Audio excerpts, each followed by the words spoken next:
Hello, my name is Keshwani. That's K-E-S-H-W-A-N-I, Keshwani. I have been solving math problem for GMAT out of this book here, the GMAT Review, the official guide. If you do not have this book, purchase it immediately. You will find it at mba.com. The problem that I'm about to solve is the very first problem that you will find on page number 176. Problem solving number 175. Let's take a look at it. It says, as x increases from 165 to 166, x goes from 165 to 166. The question simply is, which of the following must increase? What is the most important part in this question? Let's talk about it for a second. I will not tell you for a few seconds. What is the most important word in this question? One word. Which one is it? The answer is must. Which of the following must increase? Must tells me that whatever I'm going to claim has to be true all the time, as opposed to which of the following may be true. We're not asking you which of the following may be true. The question is which of the following must be true. Let's take a look. The very first statement is 2x minus 5. I hope that's very straightforward to see. Most people will see it right away, that if you go from 165 to 166, this quantity is going to increase.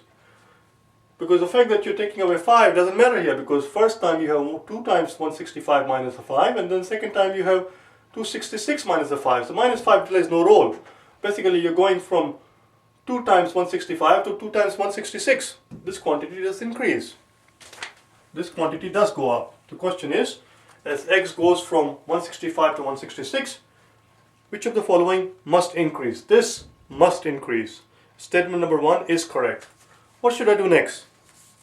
If you're sitting there and saying to yourself, what do you mean what you should do next? To do the next statement. That is not what I want to hear. But that's not what I want to hear from you. When it's a 1, 2, 3 problem, this is a 1, 2, 3 problem. 1, 2, 3 problem is where they give you 3 statements.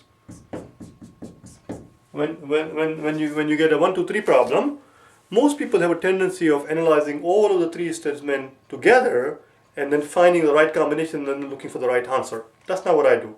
I do one statement at a time. I take one statement, figure out whether it's right or wrong, whether it works or not. Based on that, I cross out the impossible answers. Then I want to move on to the next statement. If it works, I cross out any answer choice that does not have that statement in it. If it doesn't work, I cross out any answer choice that does have that statement in it, and so on and so forth. Which statement should I start with? What statement do I usually start with? Again, that may sound like a silly answer to you, silly question to you. Or what do you mean which statement you should start with? Start with 1. And no, not always. Here I started with statement number 1 because statement number 1 happens to be a very simple, straightforward statement. Generally speaking, the answer to that question, which statement should I start with? Answer to that is, it depends. It depends on which statement is the easiest one. Statement number 1 is not always the easiest statement. They give you 3 statements, 1 to 3 questions. In the 1 to 3 questions, they give obviously 3 statements. One of those 3 statements is very easy to look at, very easy to analyze. And one of the other 2 statements is hard as hell. I save that for the very end. If I have the time, if I have the inclination, if I need to do that, if I feel like doing it, I do it. Otherwise, I analyze one of the 2 easier statements, raise my odds, or whatever it is, 50-50 or 1 out of 3, whatever it is, whatever it may be, and I just move on with my life. That's it, because it doesn't make sense to sit there and try to analyze that one last statement for 2, 3, 4 minutes. It's not worth your time. It's not worth your time. Do you understand? Raise your odds and pick up, fold your cards and walk away from the table while you're ahead. Do you understand? You have to know when to hold and when to fold. And if you don't believe me, ask Kenny. Anyway, let's continue here.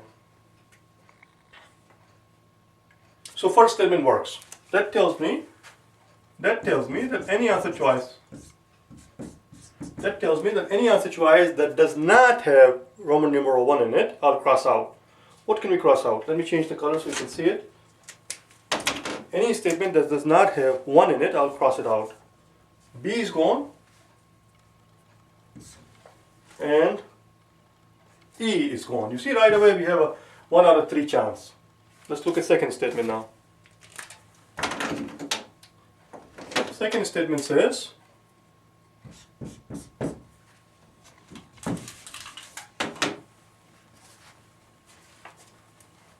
1 minus 1 over x. Well, let's take a look at it for a second.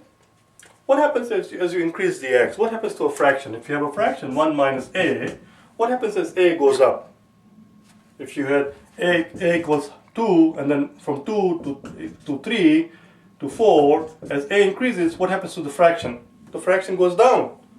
You see, 1/2, 1/3, 1/4. As a goes up, the whole fraction goes down. So this thing is going down. As x is going from 165 to 166, this guy is going down. If this guy is going down, this entire quantity is going up, because you're taking away less from, before you were taking away 165th from x. Next time around, when x goes from 165 to 166, you're taking away only 168th from it. So the fraction that you're taking away from x goes down, which means the whole quantity goes up. This statement does also work. This thing whole works.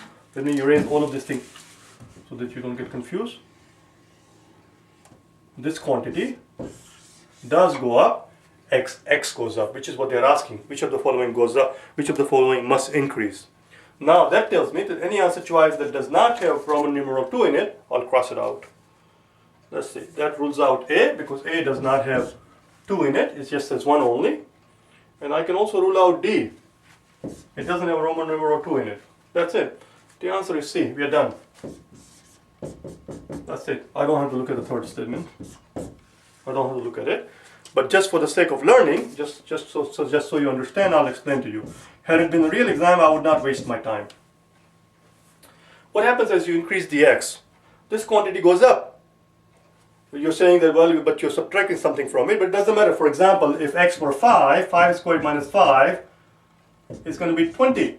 When x goes from 5 to 6, now you got 6 squared minus 6. The fact that you're subtracting one more from it plays very little load compared to the fact that you're squaring this quantity. Now you got 36 minus 6, it's 30. Which means as x increases, this whole quantity increases. X increases, this whole quantity, the bottom part, the denominator, increases. As denominator increases, as I showed you a little while ago, the whole fraction decreases. So as x increases, this whole quantity goes down. This whole quantity goes down. We are asked to find something, a situation where it goes up. In this case, it does not go up. As x increases, let me rewrite this thing. As x increases, this quantity goes down. So therefore, it does not work. We're looking for something that goes up. The answer is statement 1 and 2, which is answer choice C. 1 and 2. That's all. I hope you found this helpful. If you wish to buy my DVDs in which I show you the solutions to all the math problems, all 400 of them, there are 250 problem solving questions and 150 data sufficiency questions altogether in this book. And if you want to get a decent score in the GMAT, you must practice through all 400 problems. The more you practice, the better you will get at it, the more skilled you will be, and more comfortable you will feel during the exam, the less anxiety you will have. If you wish to buy the DVDs, or if you wish to hire me for personal private tutoring, in either case, go to my website at www.prep4gmat.com and send me an email. Alright? Thank you.